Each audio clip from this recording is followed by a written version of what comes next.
The Paws Podcast, episode 45. I am Kevin Burrell, your host, and I'm here joined with my good friend and co-host, Jake Gibson. No Jonathan Merritt today, but he will be back on Friday as we preview the FIU basketball conference slate. And we have a very fun special guest for that episode, but we'll leave that towards the end. Yeah. Jake, what's up? We have a lot to talk about today. We have about 20-something players to dive into today, as well as about almost 10 more for FIU football. We have some new players, some departing players, and some very exciting players to talk about too, because FIU has finally finished their first wave of early signing day. They acquired about 22 players, I want to say, one of the bigger classes, but definitely a lot of guys to get into. So, Jake, what's up? Happy New Year. First episode of 2024. Yeah. Hey, how's it going? Again, to everyone watching, hope you had a very Merry Christmas, Happy Holidays, Happy New Year. Johnny was out cruising, man. Good for him. Yeah, man. Good for him. Those holiday cruises definitely hit different. But don't when it's just you and I, Kevin, don't you get a little bit of deja vu to the first few episodes of the podcast? It was just you and I talking, and then Johnny sort of joined later. But yeah, a lot has happened. In regards to signing day for FIU football. And we took a very, I think, well-deserved winter break. But now we're back at it, man. And, as you mentioned, there's a lot to go over. A lot of players left. A lot of big playmakers have left, either, as you mentioned, the transfer portal, graduation, or declaring for the NFL draft. And I think FIU had a very big and a very high-quality first signing day not that long ago. Yeah, so a lot to take away. We'll pull up the screen in a little bit, but first and foremost, let's talk about just quickly about the transfer portal. At the moment, I'm counting 1, 2, 3, 4, 5, 6, 7, 8, 9, 10 players for FIE that have currently entered the transfer portal, at least from what I could find or see.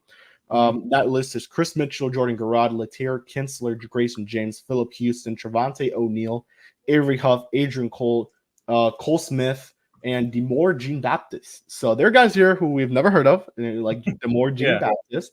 Then there are guys who we've all heard of a lot. Chris Mitchell, Jordan Garrod, Grayson James. So it's going to quickly dive into each guy. Obviously, Chris Mitchell enters the portal. Really doesn't take him too long to go to a new team. Looks like it did very quick. Yeah, it looks like it was a very quick process. And there's guys who just choose not to post their offers, and it looked like this was the case for someone like Chris Mitchell. And he is heading to Notre Dame. He goes now to pair up with Riley Leonard, and that team is looking scarier by the day. And Sam Hartman at the helm too. Jeesh, he should be wide receiver 1.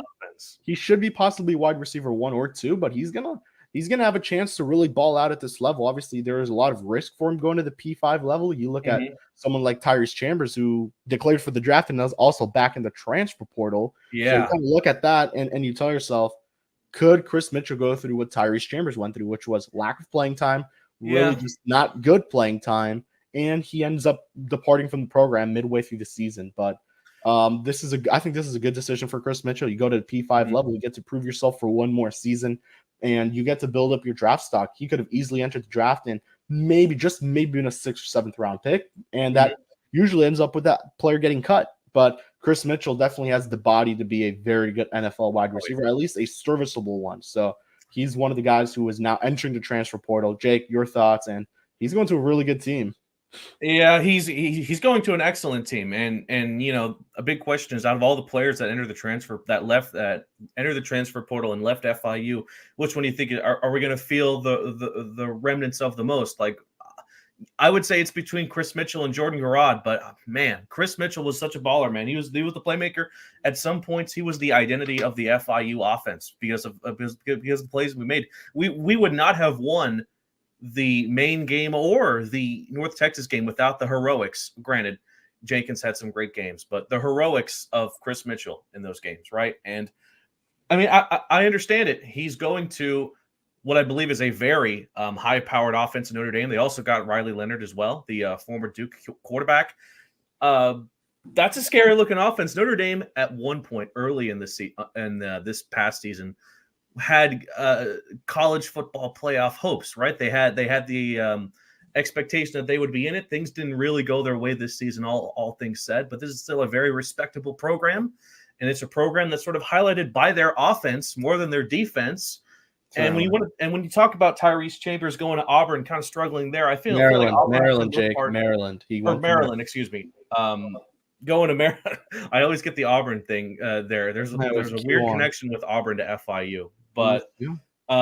I don't know. Maryland sort of was heavy on their defense because they had a fantastic defense. They showed out in that bowl game that they won, but I can't see Chris Mitchell having the same amount of carries as he did with FIU. That's simply because, again, Notre Dame has a very good wide receiver core.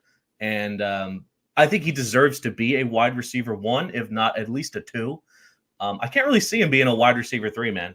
He's got to be on the field most of the time. He's obviously really good with the deep ball, so Notre Dame wants to utilize him there specifically. I think he could be a great fit for that. But I think obviously we wish Chris Mitchell the very best, and it's going to hurt FIU. But the wide receiver position was one of those positions that FIU really banked on as far as signing day as well as transfers. So it's just next man up, And again, the wide receiver core for FIU, it's growing.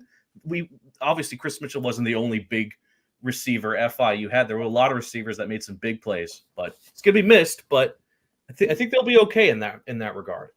Yeah, and that's the one big thing. I mean, you lose Chris Mitchell, obviously that's a huge loss. That was almost Kiwan's go-to guy at times. But Yeah, you think about it, you're gonna have Dean Patterson next year. That may be your next Chris Mitchell right there. right. He is a stud. Dean Patterson is super good.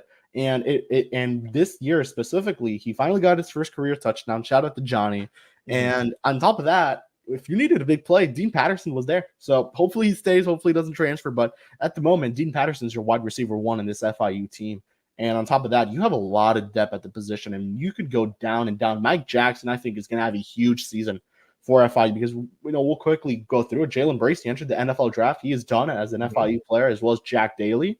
And we'll talk about Jack Daly during our signing day portion. But Mike Jackson, put him in the slot. That guy is the fastest wide receiver FIU has. Maybe even the fastest player on the team. And size may be the issue right now, but his speed really helps on special teams as well. So you've got yourself a good replacement for someone like Jalen Bracey, and you kind of get the same build when it comes to Dean Patterson replacing Chris Mitchell's at wide receiver 1. And we'll talk about build because there is certainly a guy who we want to talk about in this transfer portal class that FIU got there.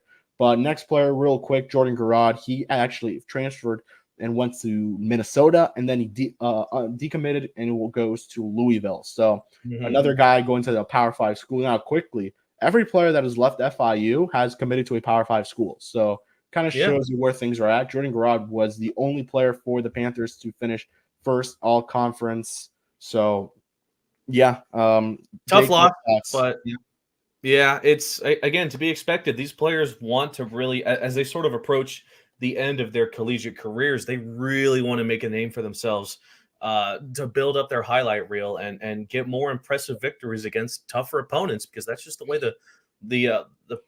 the group of 5 conferences, the players really, they enjoy getting the spotlight in the group of 5, I think, generally, because, again, a player like Chris Mitchell, he got a lot of snaps. He was definitely the best receiver on the offense, but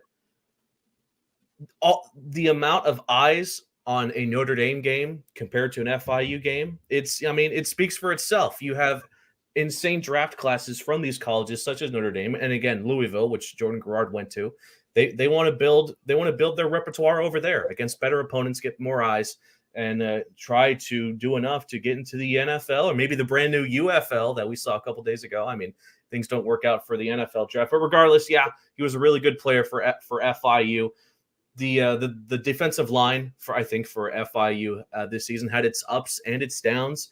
It struggled at times, sort of defending the run. However, at the same time, you had a player like Donovan Manuel, of course, the forced fumbled machine. But of course, he is also leaving FIU. I believe he declared for the draft, which, I mean, of course, man, best of luck to him. We hope he does great things in the future. So that, again, losing a player like Manuel and then Garrard, that's a big 1-2 punch for this defensive line.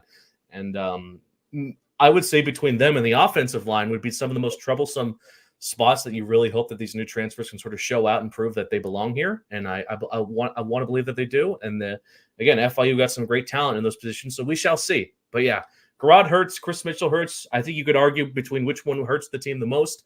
I feel like it's a 50-50 split. I don't know.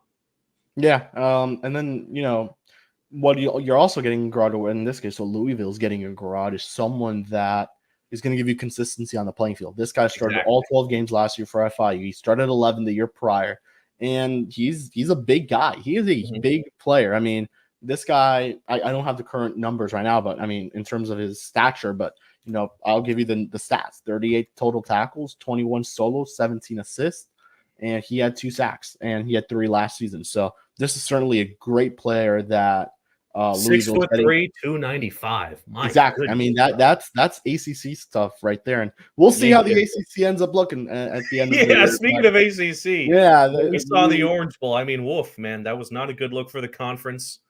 Of course, that's a podcast for another day. Another day, yeah. Maybe Eric Henry has to come in for one more to just talk about the state of college football, man. It's weird. Yeah. It's weird out there. We're just happy to be here, but in Conference USA, getting a 10th team in Kennesaw State this season, that's pretty cool. Kennesaw looks like a fun team. I'll give them that. They brought in, and we won't talk about every signing class, but I do think Kennesaw State deserves their flowers here, because this is a team we'll be talking about at some point next season at the end of the day. Yep. And they brought in a German player to play offensive line from the NFL program that they have out there in Germany. So what's funny is Kennesaw State actually has a partnership with them, so they're able to scout guys from that program, and he signed with Kennesaw State. So that's a relatively new football program over in Kennesaw State as well. Like I believe the 2010s, they was established the football program for Kennesaw State. I believe so, and their coach has been there for over 10 years, Brian Bohannon. That guy, he's been a winner. So it pays to have experience in the coaching position, and it's a bit interesting because a lot of Conference USA teams lost their head coaches. Man, a lot of coaches got fired. New Mexico State. Middle Tennessee. Am I missing one? Was the UTEP? I think that's UTEP. Yeah, UTEP as well. Yeah, so there's going to be a lot of brand new faces coaching wise for should be fun the conference. Yeah. So next player is Latier Kinsler. We won't get into him very much because he only played 3 games in 2023, but he did start in 2022. So excited to see where he goes. I actually just found out about this in a couple minutes before we started recording, and that's kind of where I told myself maybe we should go through some of these guys, but I'll just flow through some names here. Trevante O'Neal, I believe he was he was not a Conference USA player of the year in terms of freshman, but yeah, he is entering the portal. Demore Jean Baptist is also entering the portal. Offensive lineman Cole Smith, he's a pretty big guy, 6'4", 3 something. So I believe he already has a couple offers, and I'll throw this name out there. Adrian Cole also entered the transfer portal. He was one of the first guys that actually came to FIU under Mike McIntyre and through the transfer portal from Syracuse. He's back out there. He had a pretty nice season for FIU. I believe he had some injury concerns this year, and to the point where he almost did what Jacob Peace did, which was leave the program. But apparently, he is going to continue to play. And aside from that, let's just go back into kind of a deeper analysis. Grayson James, former Paws podcast guest out here, so he is now in the portal. He hasn't shown any offers that he's received. I would assume he's received offers because he's a starter. He's a starter in this league, and he's been a starter for a while. Unfortunately, didn't get any action this season. Only started in 1 game, and that was a very tough game for him against Louisiana Tech. But you look back at his 2022 season, and he was pretty damn good. So this is someone who I do believe will end up at Texas. I've said it many times. I do think North Texas, if they were to offer James, that is where he would, I think, wind up, in my opinion. He's not very far from there either. He's in the area. He is a Texan through and through. This is a perfect place for him to go. And, worst comes to worst, there's also Sam Houston. They run in a couple quarterbacks through the portal and signing day. So those are the 2 teams I'm kind of looking at. And there's also a lot of teams in Texas. So there's so many. A bunch of FCS teams are probably going to move up to Conference USA. We talked about Tarleton State and Stephen F. Austin quite a bit as far as who Conference USA should recruit next. But anyway, Grayson James, I feel like out of all the players who transfer out of FIU, following that Louisiana Tech game, I felt the most confident that Grayson's probably gonna go. I mean, after Jenkins got the nod against him and sort of just kept going, that Grayson has talent, right? He's got a cannon. He can launch. So good. He can launch the ball really down the field, man. He stepped in, I believe, for the Jacksonville State game, and he did really great. He looked great. Out. He absolutely sank some pass. There was that one pass that went like 60 yards down the field and he just, it was a casual throw that just went that far, man. He's got a cannon. I don't think he's as good a scrambler as per se Jenkins, but he also has some solid pocket awareness as well, I would say. So Grayson James, I think, deserves to be a starter because he has been a starter. And I don't know if he can be a starter in the P5 level. No. But group of 5, yeah, absolutely. And as you mentioned, there's a lot of teams in Texas, which he is from, that need a quarterback. And I do agree that North Texas just seems like the best fit. I mean, Grayson and this FIU team already saw what North Texas's roster looked like when they played him earlier this season. So he has some familiarity there, and who knows, man.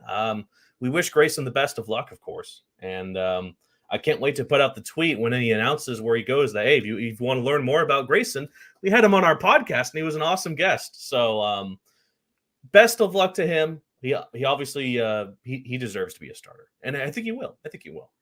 Definitely, I do think, especially at the G5 level. Now, does he have P5 potential? I would say yes.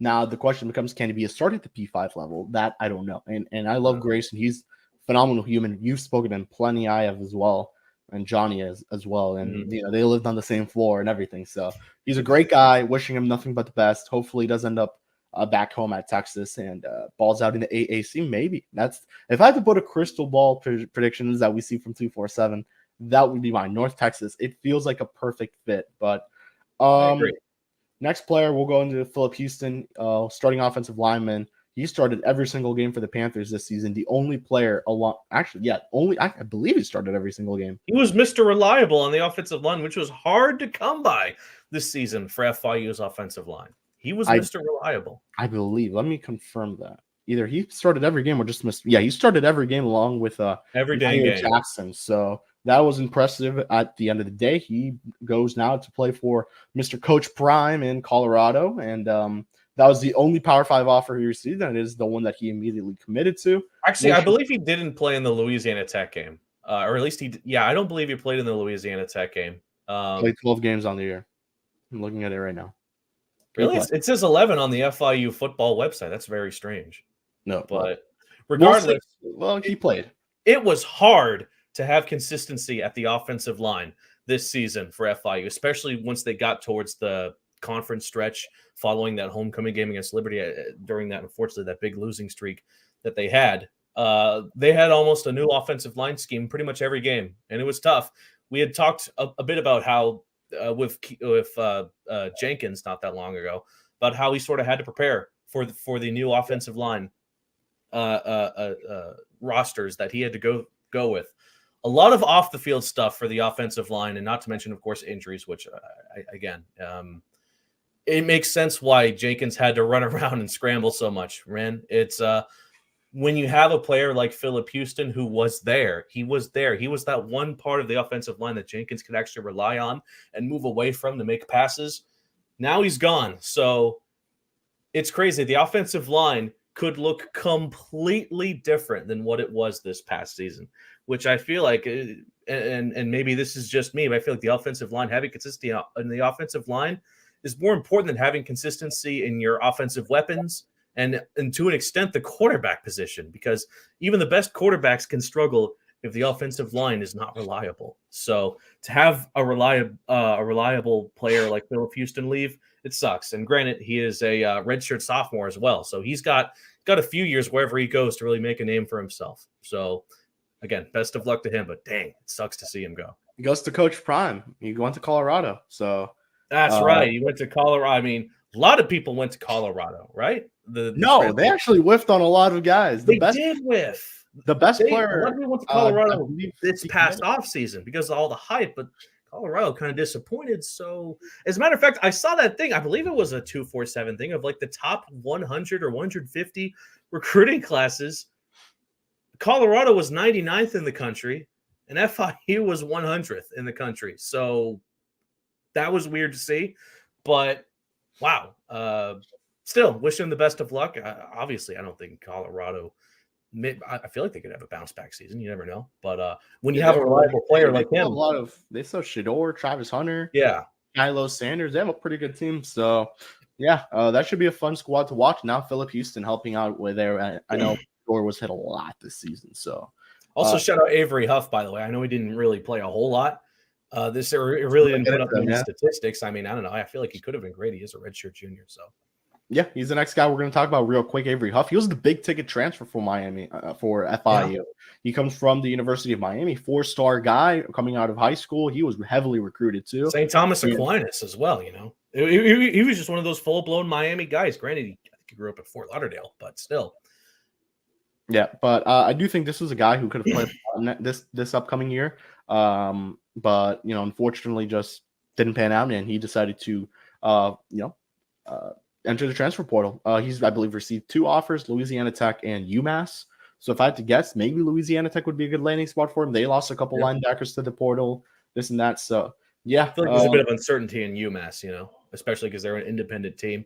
So maybe you want to have some familiarity. Again, for these players that sort of transfer out and go to another team in the Conference USA, at least you have an idea of what you're getting yourselves into, because FIU literally just played every other team in Conference USA. So all these players, they know the rosters of the teams.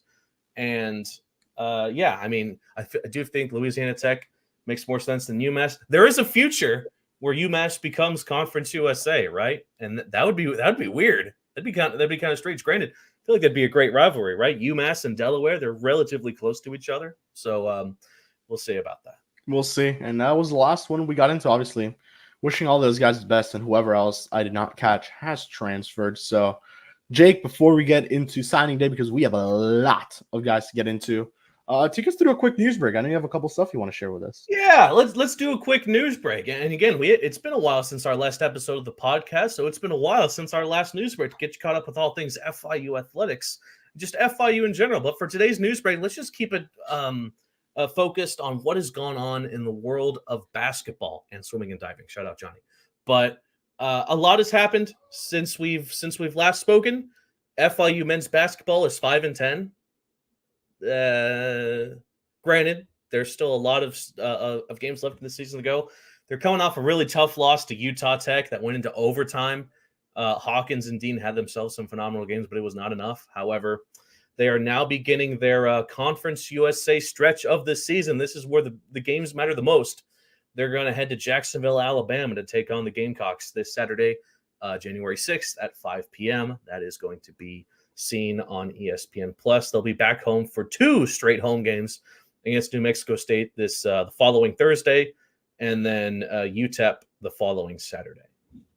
Moving on now to women's basketball. They have a 9-5 record right now.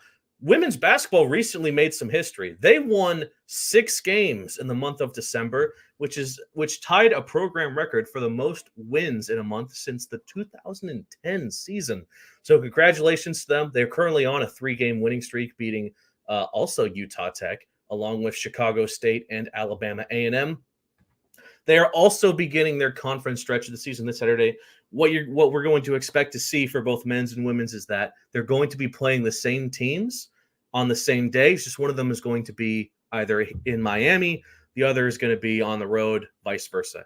In any event, the women's team is going to host Jacksonville State this Saturday at 1 p.m., and then they're going to go on a 2-game road trip against New Mexico State and UTEP.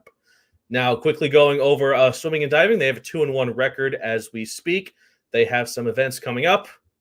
As soon as I get there we go. Earlier today, they were at an FIU sprint invite, or actually not earlier today, yesterday, 10 a.m. start for them.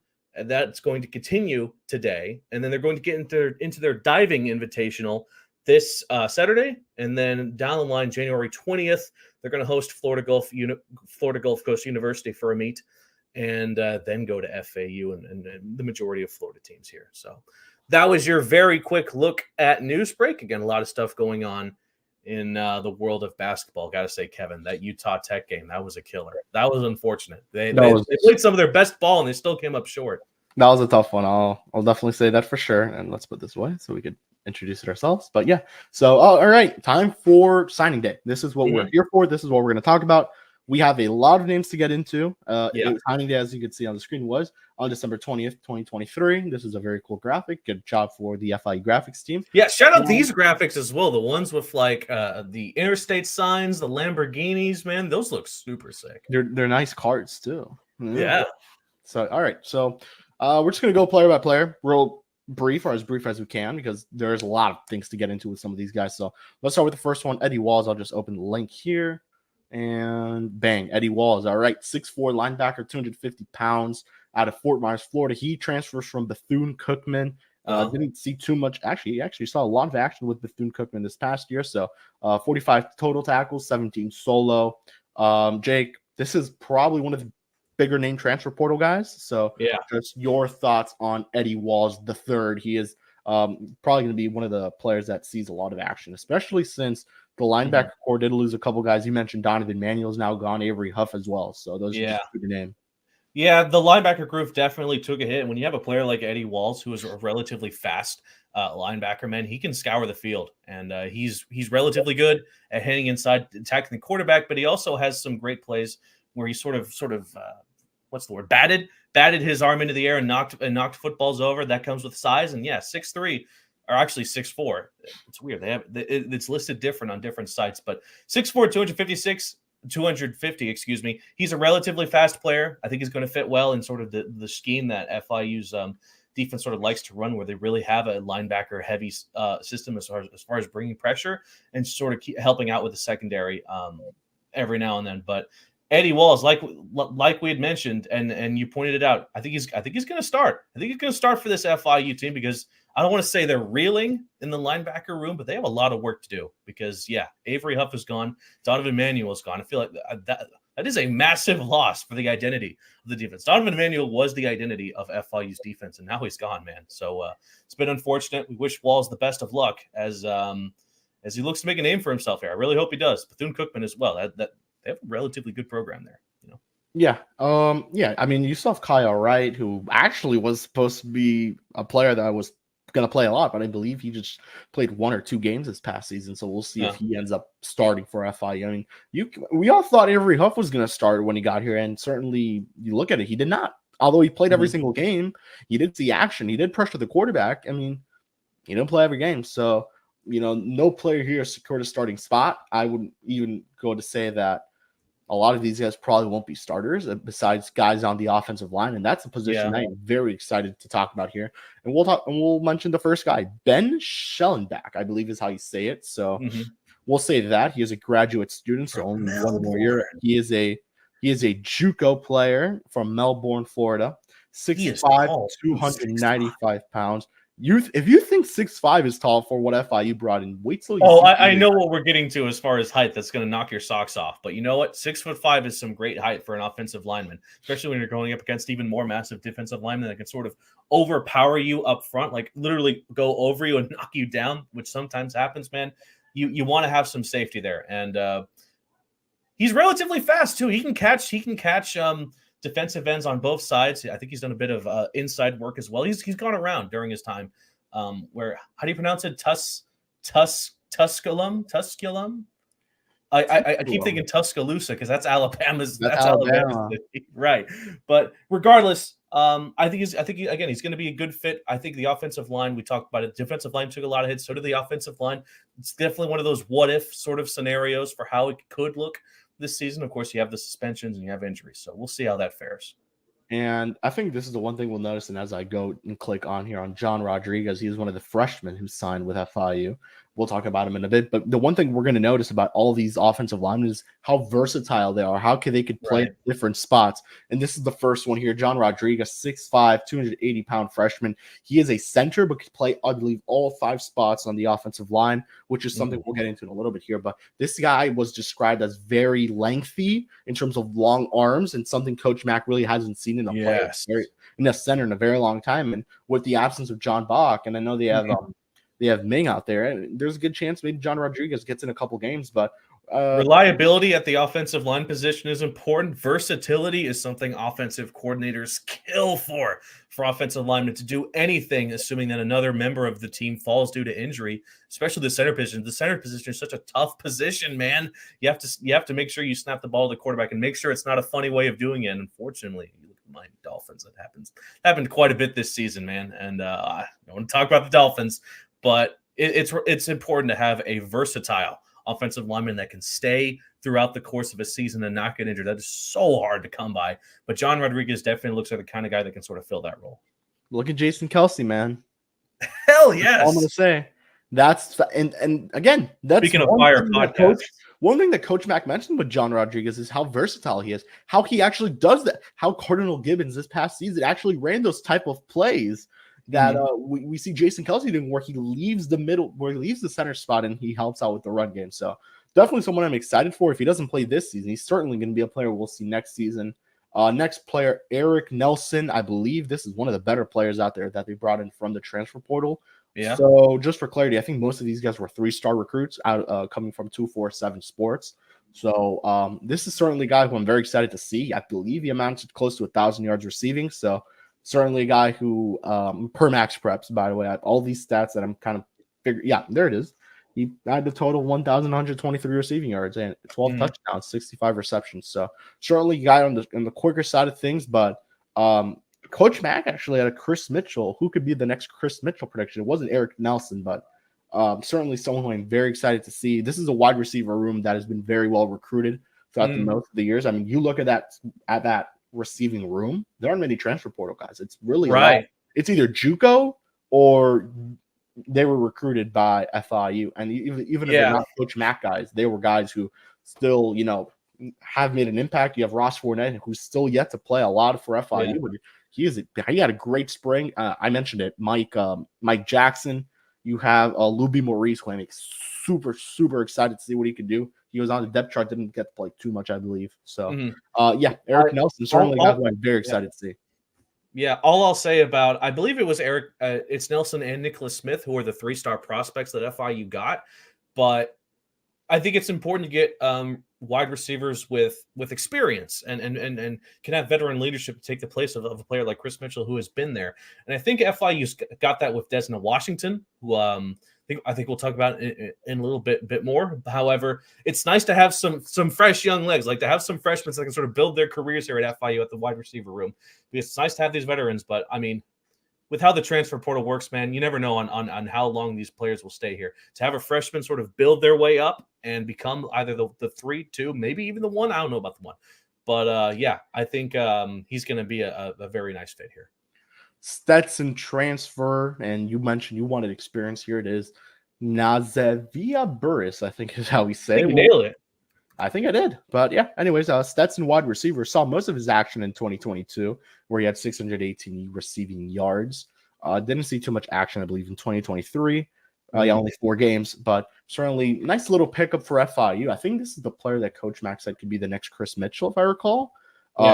Actually, I lied. It's not him. It's the other wide receiver, but we'll talk about him in a bit. Not Desna Washington, but one of the other high school recruit. But yeah, graduate student will be here for only 1 year, but you need that 1 year to kind of let other receivers kind of build their way up the depth chart. And certainly, I wouldn't say a good a gap guy, but it kind of that's kind of what it feels like. But you're building a wide receiver room with a lot of options, versatile options, and experience. Well. You could play him at the slot. Yeah, play him at the slot. And like I said, it's nice to have that experience there, because a lot of the receivers that FIU lost were some of them were experienced players on the team. So to bring a grad student, obviously he knows his way around the field. He knows what to do. I'm sure he's the kind of player that can easily understand the offensive play schemes here at FIU. I think he's going to be a good fit there. Like you said, it's nice to have those slot receivers. But 5'11", not exactly the tallest receiver you can ask for. And again, you want to talk about tall receivers. We got a tall receiver that we're going to talk about. But yeah, Nazavia Burris. Nazavia Burris. Yes. Welcome to FIU. You talk about the height. I mean, this guy's had success before at Stetson. I don't know what conference. Yeah, Stetson Hatters. I don't know exactly what I believe they're. What conference are they? Are they MAC or are they independent? Oh no, Stetson is Mountain West. I believe FCS, maybe even D2. I'm gonna have to do quickly. Wow. Check Okay, I thought they were D1. No. They have a relatively, I want to say new, but kind of in the same boat as FIU as far as length of their football program. I think they're still a relatively they're in the Pioneer. Okay, yeah, they're in the Pioneer Football League, so FCS. Okay, well, I mean, there have been a lot of good FCS players to come out of FCS teams. So 618 yards, averaging 13.43 yards per catch, 3 touchdowns. That's pretty good. And we are idiots. It was right there. Pioneer Football League honorable mention. So, yeah, that is Nazavia Burris. I hope I'm saying that right. This is a player I'm excited to talk about. Very, very excited. Devontae Lyons. This is the only running back that FIU was that signed.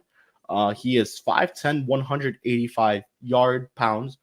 He is coming off back-to-back 1,000-yard rushing seasons. He was the highest rated Conference USA linebacker per 247 Sports, St. Augustine, Florida product. He led them all the way to the championship. I believe they lost. But this is an absolute stud, Jake Gibson. This is someone who I am super excited to watch. This is an FIU running back room, which is loaded because this is probably another topic for another day. But you have Flex Joseph coming back from his ACL injury. Keyshawn Owens, who's just, I believe, now going to be a junior next season. And then you have Shamari Lawrence, I believe, has one more year after that. So, yeah. And you keep going down. Antonio Patterson and Jordan Clemens, who I know Key1 wants us to get on the podcast soon. So they have a very loaded running back room. But Devontae Lyons, certainly, I think, someone who will definitely stand out for this FIU team, despite, not being as tall as you would wish. The offers that he got from other colleges. He got a lot of P5 offers. The University of Miami, Boston College, Kansas, K-State, UCF, and West Virginia. And it's so awesome that he sort of kept towards his hometown. He could have gone to the University of Miami, man. I mean, what more do you want me to say? He is fast. He is a very fast running back. 5'10" won't exactly blow you away, but isn't that kind of what you want from a really good wide receiver who can sort of break tackles as good as Lyons could at St. Augustine, man? He has a very fun highlight reel from high school, man. I think he is going to mesh well with this FIU system. Imagine the options you can imagine the sort of options you can run with between Jenkins and him, sort of just handing the ball off. If you see an open hole in the offensive line, it's going to be fun to watch him go. And another player I'm so excited to talk about, Desna Washington, also known as DJ Washington. 6'5", 220 pounds, Jake. Coach Mack mentioned his length, his arm length. He said it may be the longest arms he's ever seen from a wide receiver that he has ever had. So this is the red zone target. This is the premier red zone target that FIU will have this season. Unfortunately, it'll only be for 1 year, and he had a lot of good offers, I believe, coming Colorado. I mean, when Coach Prime knocks and you don't accept that, it's kind of crazy. But Colorado and UCF, man, the size again. Yeah, for sure. The size speaks for itself. And you know what's great about having a 6'5" wide receiver like this? You can really utilize him in sort of those one-on-one matchups where you sort of lob the ball and sort of expect the receivers to go for it. A 6'5" wide receiver definitely has the advantage over whatever corner has to cover him on one-on-ones, especially in the end zone. If you want to go his way sidelines of the end zone, good luck trying to stop him when he jumps up for it, because he's going to be 7.5 feet in the air going after purpose high passes. So Desna Washington, I'm very excited to see him. And I'll be very interested to see if he is someone that maybe shifts over to more of the tight end type of role, because you look at it right now, he is the tallest receiver on the FIU roster. And right now he is as tall as guys like Rocky Beers and Josiah Meeman. Yeah. So it kind of tells you like, maybe this is good. This is maybe really a very fast tight end then. Like, and that's very fast tight end. Yeah. And you look at Conference USA, and I'll probably have to look back, but Desna Washington brings something that the conference hasn't seen, which is a very tall and lengthy wide receiver, like long wide receiver like Desna Washington. So this is certainly like maybe one of the premier red zone targets in CUSA. Now, I can't when you think of Conference USA wide receivers, you think of Malachi Corley, who's now entering the NFL draft, Elijah Metcalf, who now is going to Marshall. You have Jamori Macklin, who's now at a Power 5 school, Chris Mitchell. I mean, you think of those guys, and none of those guys are even close to 6'5". Yeah. So you kind of tell yourself, you're bringing in a new breed of wide receiver. Now, obviously, I don't think he was I wouldn't say he's a touchdown machine, but he had 24 touchdowns prior to New Mexico at the JUCO level. He is good friends with CJ Christian. They went to the same college, so JUCO school. So Desna Washington, man, I'm super excited to see what this guy's got. He's easily going to be on the depth chart week 1 or week 0, whenever FIU plays. Sure. You can take that to the bank. This is someone who I'm going to lock in as a starter So the next player we'll see what happens. I'm very excited to see what his career could look like. Clayton Dees. And no, we're not going to say on here. We'll say it once, and that will be the one and only time we'll ever say that. But yeah, 6'2", 180-pound freshman quarterback out of Palmetto High. Yeah, this guy's a stud. He almost played baseball for the Miami Hurricanes, so maybe we would have seen him one way or another going up against FIU, but he stays here and comes over to play football. It kind of felt like football took him away from baseball in many ways, and this is maybe not a guy who will start right away because you still have Kewan Jenkins, and we have to see how that works out. But man, and we don't want to say this, but if Kewan ever does end up entering the transfer portal, Clayton Dees is your guy to go to, and this is definitely the guy player to go to. He's kind of fits that Grayson James mold, I would say, Jake, where he is. I believe Kewan is 6 feet tall or 6'1", but Dees is just as tall, and he's still only 18. This guy has a long way to go at FIU or wherever he does end up, if he ever does enter the portal, which we hope not. We hope all these guys stay so we can build a powerhouse here. But yeah, this is definitely one of the fun guys to watch here. If I'm not mistaken, this is a player that's sort of committed to FIU for a while now. Granted, he got some offers from Appalachian State, who just won the Cure Bowl, which you were at. That was fun. Appalachian State as well.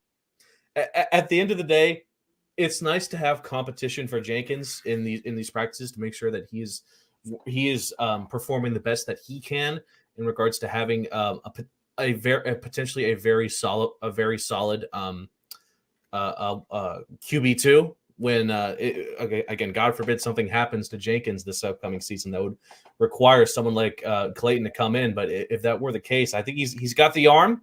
He has good pocket presence from what we've seen as well. I feel like he doesn't play very similar to Jenkins, but I think it's nice to have a pair of quarterbacks that sort of play opposite of each other as far as how they stand in the pocket, how they want to move around and run around, or if they just want to take the hit, throw the long ball. It's nice to have differences in talent or in skill sets in the quarterback room. First defensive player we'll talk about here, Robert Williams out of Columbus, 6'3", 265-pound freshman. Defensive line, certainly a spot that FIU needed depth at, and they bring it here with Robert Williams, who pretty versatile guy at 6'3", 65, kind of could play you those corner spots there in the defensive line. So excited to see what he could provide. Really can't tell you much more outside of that. They went all the way to the FHSAA championship in 2022 and 2023. I mean, Columbus High is a very good school in terms of it is. He got offers from the University of Miami, also Liberty, who again is sort of the cream of the crop when it comes to Conference USA at the moment. Granted, didn't really look the best against the Oregon Ducks, but again, it was tough to watch. It wasn't really a good foot. It started off great, right? They scored that opening touchdown, and you're like, man, this is going to be a game. Then he missed the extra point, and it's like, that's not great. And then Bo Nix had himself an amazing game. It is what it is. But still, there's just not a whole lot to say here. It's nice to build up your offensive line, which of course has taken a huge hit. Same with the linebackers. The FIU defense, again, I feel like it's going to be have a even bigger identity change from 2022 or 2023 to 2024 than the offense. And when you have players like this, I think he could be a good mesh. We'll see. Nicholas Smith Jr., this is who I believe Coach McIntyre said could be a Chris Mitchell-esque player. So 6 feet tall, 170-pound wide receiver out of Stranahan High School. Man, he is a stud, and maybe he doesn't play this year, but he kind of gives me the vibe that maybe this is the next Chris Mitchell. He gives me kind of the build. He's already at 6 feet tall. Chris Mitchell kind of around that height. Kevin can put some weight on, and I believe that will be the case as well with Eric Nelson Jr., who we spoke about a little earlier. So I'm very excited to see what Nicholas Smith Jr. could provide, and another wide receiver. I don't know if you saw this, but Big Game Boomer put Coach Jay McIntyre on the list. So hey, shout out to him. I did. That was cool. That was cool to see. Only cool. FIU coach to make it too. So it shows what type of room he is building as a player's coach. He would be a pretty cool podcast guest at some point too. Yeah, I mean Nicholas Smith, maybe a diamond in the rough. I believe he only did he get another offer aside from just FIU? I think it was just FIU, despite being a 3-star. I'll have to quickly research that, but he's a speedy back, and if you want to compare him to Chris Mitchell, the best I can say is that he can get downfield very quickly, just like Chris Mitchell. So if that's what Mike McIntyre and Jay McIntyre see as far as utilizing him in that regard, then by all means go for it. It was the Jenkins to Chris Mitchell show. A lot of the games this season for FIU when it comes to how Smith the had offense. 4 offers. Smith had 4 offers: FIU, Okay. Arkansas State, Bowling Green, and Pittsburgh. So Okay. one Power 5 offer. He was recruited by running back coach Eric Hickson and Jay McIntyre. So that is Nicholas Smith for you. And I can't right now keep in mind the player, which coach recruited who, but I can tell you that David Yost did recruit Dees. That was the only player that was mentioned.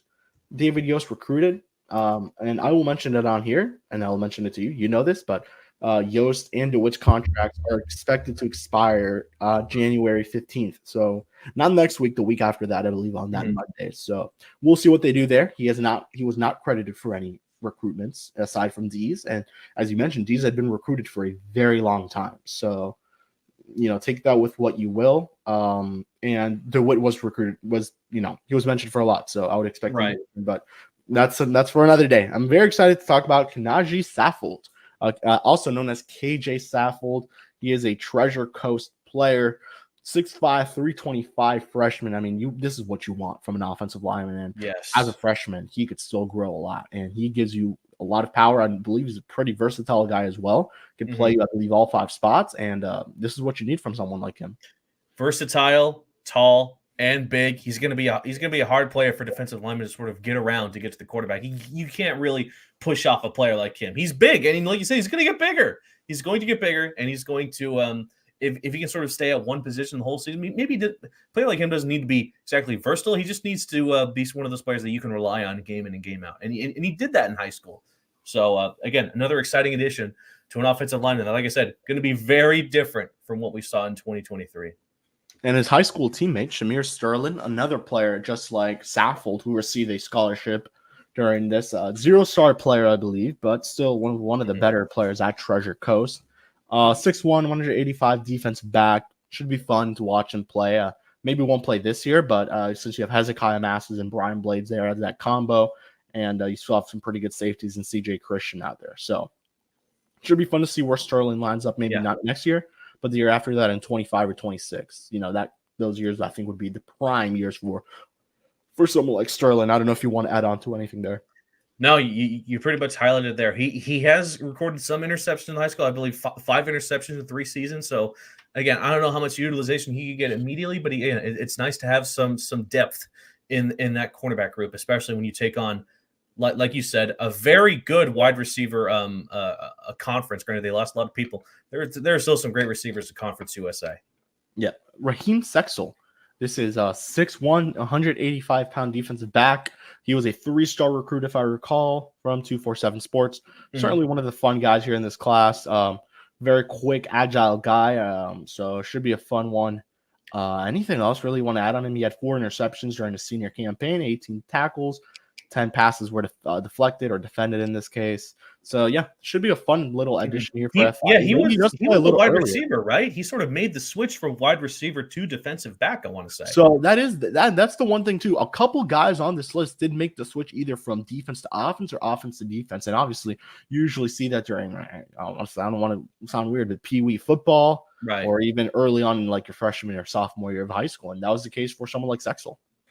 I think he definitely made the good decision. His stats as far as what he was able to do as a defensive back definitely sort of outside what he did as a receiver. Granted, he's a pretty good receiver as well. He's fast, he's fast and he's got great hands. So he definitely be one of those sort of island kind of defensive backs that sorts of lock down the deep ball. Ashton Levels, another defensive back, just kind of run through, and we have about 5-10 minutes left here. So, and there's definitely some guys who want to touch on here for a bit. So this is another one, 6'1", 170 pounds. Defensive back out of Texas. He went to Butler CC High School, DeSoto. So I believe this is a transfer from a JUCO guy. So definitely brings experience to the table. So maybe he gets a better shot at starting pretty quickly, junior. So anything else you want to add on before we move on? No, I just want to say that FIU has a great history of finding talent through the JUCO system, because the JUCO system has can produce some great talent, and FIU knows it. So excited to see what he brings to the team. I'm probably wrong, but this may be the last defensive back we talk about. Jaden Williams, fresh from 190 pounds. I believe he didn't have any stars on 247, so should be definitely more of a project type player. But this is definitely one of the fun guys we're going to talk about here. Yeah, no, I mean, no doubt about it. Again, he got some Power 5 offers again from Colorado, Illinois, Purdue. Yeah, he got some Did he good did looks he from did he all have any over. stars? Did he have any stars or no? Let me He may be double a check. I 3-star. don't believe. No, yeah, he was a 3-star. He was a 3-star Okay, at okay. he was a 3-star as safety. So that's what he was sort of listed at. He has a lot of offers. Again, 3 interceptions, 17 total tackles in 10 games um, um, uh, in high school. I mean, from one season, 3 interceptions. That's not too shabby for a high school player. So, I'd like to see what he brings to the table immediately. Again, freshman defensive back. It's I think it's going to be hard to find some minutes immediately, but I mean, we'll see what he can do. Josiah Taylor, freshman, 6 foot tall, 210-pound linebacker. I'm actually very excited for Josiah Taylor. This is Yes. one of the best linebackers they brought in from the high school class here, and he was very damn good. He totaled 414 total tackles and 290 solo tackles throughout his high school career. He had 40 games, 4-year starter at the varsity level, so shows you that he came in right away, and he was pretty damn good. I believe he has some Power 5 offers as well. Yeah, he got some Power 5 offers as well. He made the I believe he made the varsity team in his freshman year. No, Yep. that's crazy. Started all 4 years. Started all 4 years, man. I believe he also got an offer from Liberty as well. Again, it's nice to see all these players get offers from Liberty, but sort of stay closer to home. Of course, Sebring, shout out, Brylan West also grew up near that area. We had him on the show not that long ago. So Check it out. Check it out. yeah, check it out. Check it out. It was a fun one. But yeah, man, it's nice to see the Florida growth that we're seeing here. All these Florida players are sort of sticking with the 305 school. Travion Barnes, JUCO out of Georgia Military. This is someone who I'm You super. go again. I am so excited to watch Travion Barnes play football. He was really good in 2023. He was very good in his 2 seasons at JUCO. This Georgia is Military College, I believe, right? Yeah. Georgia Military. Never heard of that school until I heard about Travion Barnes. That's the blessing of JUCO, isn't it? You'll never find out where these colleges are from, but the FIU recruiters obviously know them more than us because they keep finding talent like this. And I mean, I don't know. Some of the best talent we have seen at FIU, of course, you think of Tyrese Chambers being a JUCO product. FIU has some great history of JUCO, and we hope this sort of continues with Barnes. And he's got the numbers to prove it. Yeah, definitely does. And he definitely has a chance to start right away. I mean, you lost Avery Huff and Donovan Manuel. You have to replace about 100-ish total tackles. And Yeah. Barnes will definitely help that out, as well as Josiah Taylor, who I do hope plays in his freshman year. But, usually that type of stuff is unlikely. Now, I'm very excited to talk about, I hope I pronounce this correct, Jacavio Nonar. This is a Power 5 transfer from Maryland. This is certainly one of the bigger guys in this class, 6'7", 285. He is an offensive lineman, another Florida product. He played at Glade Central and goes to Maryland. So definitely shows that he did have a lot of interest originally from Power 5 schools and should be a fun player that maybe starts right away. It's nice to have a lot of height in the offensive line position. Specifically, you can if you're taller than the defensive lineman you're sort of matched up against, you can pretty much dominate the you can pretty much clear the room that your quarterback has to throw the ball. You can sort of limit their ability to not bat the ball down as well. It's cool to see a very tall offensive lineman. I think 6'7" is very, very tall. Another player I'm very excited to talk about here, Jermaine Carter. He went to Miami Norland. This guy's a stud. If we talk about a Jack Daly replacement, this is one of the guys we'll mention here. Maybe in the later on in his college career, he would replace maybe as soon as 2025. 6'1", 275, freshman defensive lineman. He was very good. He's a very good nose guard. So there gives you another option there. We'll talk about another guy who comes from all the way from California, but we'll mention him in a little bit. Yeah. So certainly a guy who I'm very excited. 52 total tackles, 32 solo as a senior. So I believe he played in 2 high schools, but with New Orleans, he took them all the way to the state championship. And unfortunately, I'm surprised no other conference USA team gave this guy an offer. Man, he is I believe he got an offer from Miami, if I recall. Yeah, I believe so, but no other CUSA team. So again, this guy's a stud, and again, he could throw himself into the depth chart week 1. I would not be surprised. Cole Gustafson. This is definitely the guy who will be replacing Jack Daly. If you want to lock it in right now, I would lock it in myself. 6'5", 310 defensive lineman out of JUCO. He's from California. This is certainly a guy who I'm very excited to see what he can do. 32 tackles, 10 solo, 3 sacks, a lot of tackles for loss as well. This is certainly someone who fits the FIU mold. And right there, we'll slot into where Jack Daly played. Coach Max said it himself. This is a junior, so you would be here for, I believe, this season, next season, and maybe a graduate year. So maybe an additional grad student year. But yeah, the height and build definitely very similar to Daly. So I think that is a very solid comparison. And as we come to wrap up, we have 3 more players. Dwight Nuno, I believe this is a junior. Yeah, junior out of Texas. So it kind of shows you what you're getting there. Dodge City, previous school. Again, JUCO. I love all the JUCO pickups that FIU has gotten, man. It's really cool. Texas native as well. So yeah, we're gonna lose Grayson James, and we're still gonna have that Texan in the roster that's gonna be all yeehaw. You know, I don't know, but I always think to when Grayson James in that episode of the podcast, he had the sort of Texan flag behind him. You know, the Texas people, they love their state, and I mean, there's always the argument, which state produces better talent, Texas or Florida? It's definitely a decisive question that'll net you a ton of answers. We should ask Eric Henry that, you know, being the official cover of the Longhorns. So yeah, Dwight Nuno, very quick, agile guy, versatile, could play a couple spots in the linebacker area. So very excited to see what he brings to the table there for FIU. And then 2 more guys, Sidoni Gay, defensive back. You see, I lied. There was another one. 6'1", 185-pound freshman. I mean, a lot of these guys either play or don't play in their freshman year. I mean, it's very unlikely that they do. Maybe they see more action as a special teams player. That's where they get the most reps. For example, Landon Hale, safety. He played a lot of special teams this past season. So should be a fun player here to have, another Miami product. Yeah, no, absolutely. Again, special teams, he could absolutely make a name for himself. And again, we don't want to predict that injuries will happen, but of course that's something you need to prepare for. And when you have depth at that position, like FIU could have, it's definitely a good sight to see. And are we wrapping it up here with Jaleel Davis, Kevin? Final player of the signing class as we wrap up this episode, Jaleel Davis. This was the final player to sign with FIU. He signed right on the dot, right at the midnight marker, basically, or in this case, 2 p.m. Jaleel Davis, 6'6", 315, offensive lineman, comes from NC State, Power 5 school. Jake, I mean, this guy, I want to bank it right now. He's going to start for FIU week 1. Yeah. A player like him, he absolutely has the talent. He's again, a versatile player that can play all 5 spots, no problem. He didn't get a lot of time with NC State because, again, NC State has a great offensive line, but he can absolutely make a name for himself in I don't want to say a match unit, but definitely a offensive line that had a lot of players come and go. So I just can't wait to see him, and can't wait to see all these transfers as they hopefully make a big name for themselves in the future of FIU football, man. And with that'll do it, Jake. We have one more episode for you guys this week, Friday night. I think we'll do a Paws Up preview.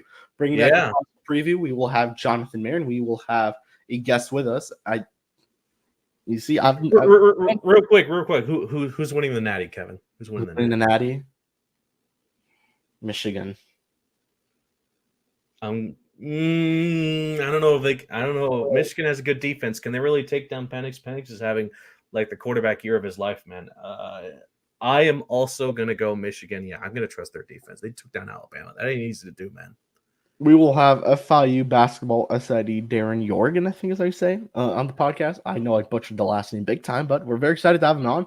Darren's new here. He's already a legend, bro. He's a super cool guy. Absolutely knows his way around FIU basketball clearly, and it's been fun to work with him. As the season has begun, and we have a lot to talk about regarding basketball that we're going to get into this weekend as FIU gets ready to take on Jacksonville State. Should be a fun time. Alrighty. So from Jake, myself, we will see you guys all on Friday for Paws Up preview. And Jake, as always, Paws Up.